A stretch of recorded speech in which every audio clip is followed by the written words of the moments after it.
Good evening, I'm Abhiday Shrestha, and these are the headlines of the hour. Efforts being made to conclude the Truth and Reconciliation Bill through multi-channel system. Government makes preparations to endorse it through the next Parliament session. Ram Bahadur Bamjan, alleged of sexually abusing children, sent to jail in Mahottari. Search ongoing for those disappeared by Bamjan. Family members still await for their return. A legal hearing into the war in Gaza opens in The Hague as the International Court of Justice hears arguments alleging that Israel is committing genocide in the territory. And Nepal Police Club lifts the title of the National Men's Volleyball Tournament, outclassing APF 3-1. Gandaki claims third place, defeating Tribhuvan Army Club. Members of the Law, Justice and Human Rights Committee have decided that the Truth and Reconciliation Bill must be concluded through majority vote if the concerned entities could not reach a consensus. The meeting of the committee held earlier today held discussion on the report prepared by the subcommittee. Lawmakers from the ruling coalition as well as the main opposition stressed on the need to conclude the issue at the earliest, saying it had become further complicated. Members of the committee said that 17 years have passed, but the bill, which should have been concluded within 6 months, has not been endorsed, and that it could cause further crisis. Minister for Law, Justice and Parliamentary Affairs Dhanraj Gurung said that transitional justice is a political issue, and with consensus among political parties, it would be the top priority in the next session of the Parliament. He urged the committee to find possible ways to address the issue at the earliest. According to the report presented by the subcommittee, additional discussions must be held on 4 topics to conclude the bill. The committee has been holding discussions on 4 suggestions, including amnestiable and non-amnestiable crimes. Ram Bahadur Bamjan, who was arrested by police for allegedly sexually abusing children, has been sent to a jail in Mahottari. Right after the Sarlai District Court today ordered to put Bamjan in judicial custody, he was sent to the Mahottari jail. The single bench of Judge Bishnu Prasad Regmi decided to put Bamjan in judicial custody. A case was filed against Bamjan, accusing him of sexually exploiting his female disciples. In the hearing that lasted for about 4 hours, head of the Sarlai District Government Attorney's Office, Kailash Dahal, and advocate Ananta Neopari argued from the plaintiff's side. Likewise, lawyers Kusung Lama, Ajay Tamang, Dilip Kumar Jha, Mahanidhi Sherai, and Amrit Kumar Lama put forth their arguments from the defendant's side. A female disciple of Bamjan had filed a complaint with the police against Bamjan some 5 years ago, accusing him of sexually exploiting her. The Sarlai District Court had given permission to the police on February 6, 2020 to arrest Bamjan for allegedly sexually abusing children. Bamjan was arrested by a team of the Central Investigation Bureau CIB of Nepal Police at his house in the capital's Bunalikanta last Tuesday. Bamjan is accused in the disappearances of 4 of his disciples. The CIB is investigating the case. Conversations regarding Ram Bahadur Bamjan, popularly known as Lil Buddha, has resurfaced following his arrest by police. Bamjan, who has been convicted of raping a minor, has also been alleged of his involvement in the disappearances of his disciples. Chinimaya Tamang, alias Chunmo of Nuakot, Sanchalal Waiba, and Fulmaya Rumba, alias Dolmo of Makwanpur, and Suresh Kumar Ale of Bara had gone missing from his religious shelter. Hasta Bahadur Ale of Bara has become hopeful after Bamjan's arrest regarding the whereabouts of his son Suresh, who has been missing, will now be identified. Suresh, who had become Bamjan's disciple 16 years ago, has been missing since the past 8 years. Our correspondents Upendra Thakur and Pankaj Shrestha have gathered information regarding Suresh from his father. Hasta Bahadur Ale is a local resident of Manharawa of Jitpur Simra submetropolis in Bara. Suresh has been missing for the past 8 years. Suresh had met his family members for the last time at his home in Manharawa 8 years ago. That was when he had decided to go to live at Bumjan's religious shelter along with another local resident of Bara who was the disciple of Bumjan. Hastabadur has kept his hopes alive of finding his son as the accused sage has now been arrested. The news of Bumjan's arrest has given hope to Suresh's family regarding his whereabouts. Rambadur Bumjan has been accused of multiple crimes. This is just a representative case. He is accused of committing multiple crimes while the police had been searching for him for the past few years on different charges, including sexual exploitation of his disciples. We'll take a short break here. We have more news coming up. One more death of a Nepali youth who had been recruited in the Russian army has been reported.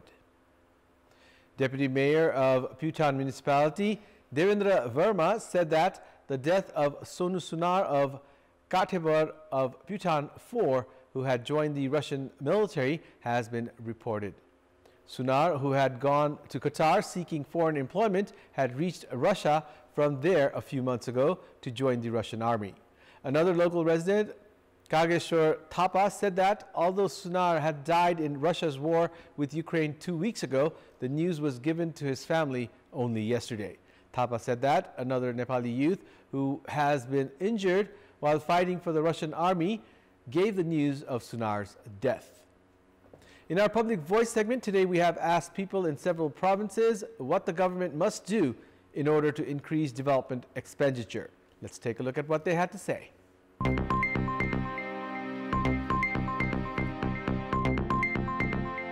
राजनीतिक आडमा मात्र नभएर जसले राम्रो काम गरेको छ त्यस्तोलाई चाहिँ विकासे कार्यक्रम गर्नको लागि चाहिँ बजेट दिनु पर्यो। सरकारले सम्पूर्ण योजनाहरूलाई चाहिँ तदुपराका साथ अगाडि बढाउनु पर्छ। साना तथा ठुला विकासका योजनाहरूले चाहिँ खर्चको निर्धारण गर्नु पर्यो। सरकारले चाहिँ त्यो नीति नियमलाई सर्टकट बनाएर चाहिँ अलिकति कसरी हुन्छ सहज रूपले काम गर्ने वातावरण सिर्जना गरिदिनु। असारमा बजेट बनाइसकेपछि त्यो बजेट कार्यान्वयन गर्न कमसेकम तपाईको असोजमै धेरै ढिलोमा पनि असोजमै चाहिँ हामीले त्यसलाई चाहिँ टेन्डर प्रक्रिया जाने हो कि सार्वजनिक अब यो क्षेत्र नै भइहाल्यो अनि निजी सहकारी क्षेत्रलाई समाहित गर्न पर्यो। जुन नेपालको कन्टेन्टमा असारमा सन्त कुर्ने अवस्था छ त्यो भन्दा अगाडि नै सम्पन्न गर्नु पर्यो। विनियोजित भइसकेको रकमलाई खर्च गर्नका लागि असारे विकास गरेर मात्रै भएन। उपभोक्ताहरूले अथवा स्थानीय बासिन्दाहरूले त्यसको लागि कुनै एउटा मापदण्ड बनाएर विकास योजनाहरूलाई सही तरिकाले गर्न सक्नु पर्यो। बजेट चाहिँ विकासमै खर्च गर्नु पर्यो नि त। विकासको नाममा केही कामै भएको छैन। अब विभिन्न ठाउँमा बजेट पठाएपछि काम कति भइछ भने अनुगमन गरिदिनु पर्यो। कडाइका साथ काम गर्ने मान्छेहरूले ठेकदारहरूले पैसा पाउनु पर्यो।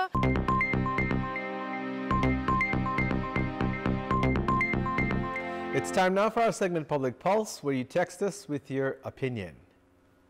Public Poll. But before that, let's take a look at the results from yesterday's poll. Yesterday we had asked you, what's your take on the Prime Minister's assurance to not worry about the agreement with India? 77% voted for A, defending the agreement. 15% voted for B, attempt for assurance, and 8% voted for C, respecting the neighbor. And here's today's question. What's your say on Tribhuvan University's Faculty of Education not having enough student enrollment? Your options are A, indication of lack of teachers, B, shortage in opportunity, and C, result of students going for abroad studies. The voting is on. Type NEWS, select your option A, B, or C, and send it to 34001 to share your opinion with us. And it's time now for the international updates.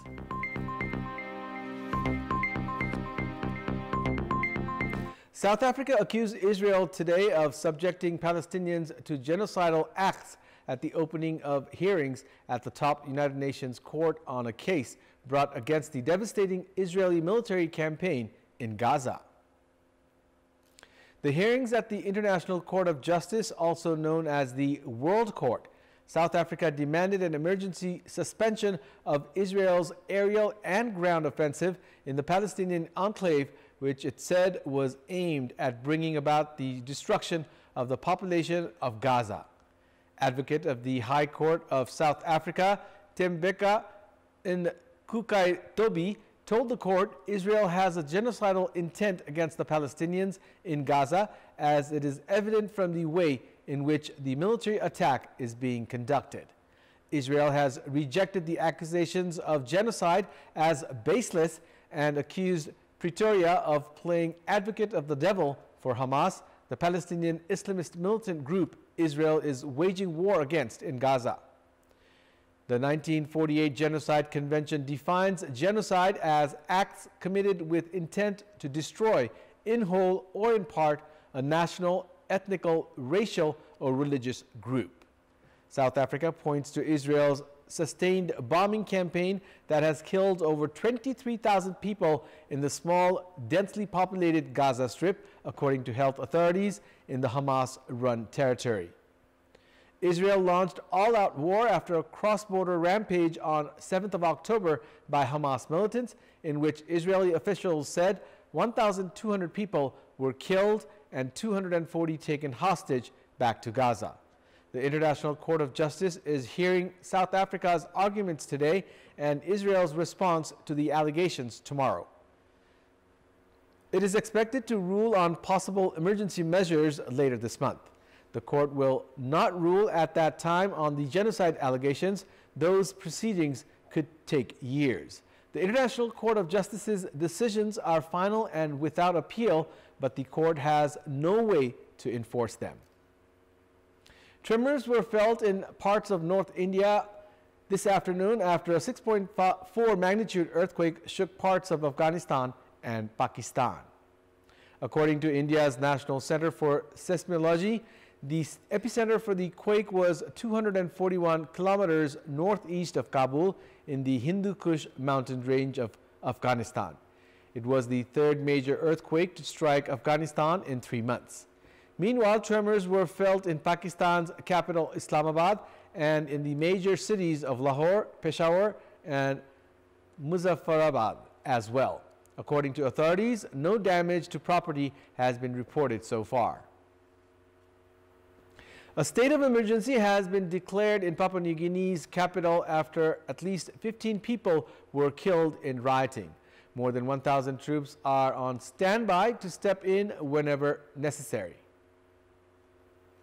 8 people died in the capital Port Moresby, while 7 more were killed in Leh in the country's north. Television footage showed thousands in the streets of Port Moresby yesterday, with many carrying what appeared to be looted goods. Black smoke billowed over the city and a crowd torched a police car outside the Prime Minister's office. The Chinese embassy said Chinese-owned businesses had been targeted and an unspecified number of its citizens had been hurt. Prime Minister James Marape informed a news conference earlier today that police reinforcements had been flown into Port Moresby and the situation in the capital had calmed. Soldiers had been deployed to help restore law and order, and that military vehicles were on the streets in a show of strength. Police went on strike yesterday morning after discovering a reduction in their pay packets. The United States Embassy said while police had returned to work, tensions remained high. It's time now for another short break. We'll be right back. Nepal Police Club lifted the title of the 34th National Men's Volleyball Competition, upsetting defending champions Armed Police Force 3-1. Rabin Chand, who played an instrumental role in helping Nepal Police become champions, was adjudged the player of the tournament. In the final played at the open court in Birendranagar Surkhet of Karnali province today, APF started off well, winning the first set 25-22. But Nepal Police came back into the match, winning the next 3 sets 25-19, 25-18, 25-23 to become the champions of the National Men's Volleyball Competition. APF had reached the title decider, remaining undefeated, but suffered its first loss in the final. Nepal Police took revenge of its loss to APF in the group stage match. The police team had lost in 4 sets. This is Nepal Police's first title win this year in 7 final appearances. APF missed out in winning their 3rd title of the year. Nepal Police dominated in the personal awards. Rabin Chand won the Best Player of the Tournament award, while Pahal Gatraz was adjudged the emerging player of the tournament. Nepal Police's Rabin Nagarkoti won the Best Blocker Award, Imrana won Best Center, Bhim Gaha won the Libero Award, while Chandra Kumar won the Best Coach Award. Meanwhile, APF's Hemant Malla was adjudged the Best Striker and Gandaki Province's Jivan Sunar the Best Server. Meanwhile, Gandaki Province claimed the third position in the national men's volleyball competition, defeating Tribhuvan Army Club in 4 sets. In the third place match played in Birendranagar today, Gandaki won the first set 25-22. Tribhuvan Army came back into the match in the second set, winning it 26-22 after saving a set point. The third set was also competitive as Gandaki won it 26-24 to take a 2-1 lead. Gandaki won the fourth set 25-22 to win the third place match 3-1 and claim the third position in the national men's volleyball competition. Gandaki took revenge of the loss against Tribhuvan Army in the group stage match. Tribhuvan Army had outclassed Gandaki in 3 sets in the group stage.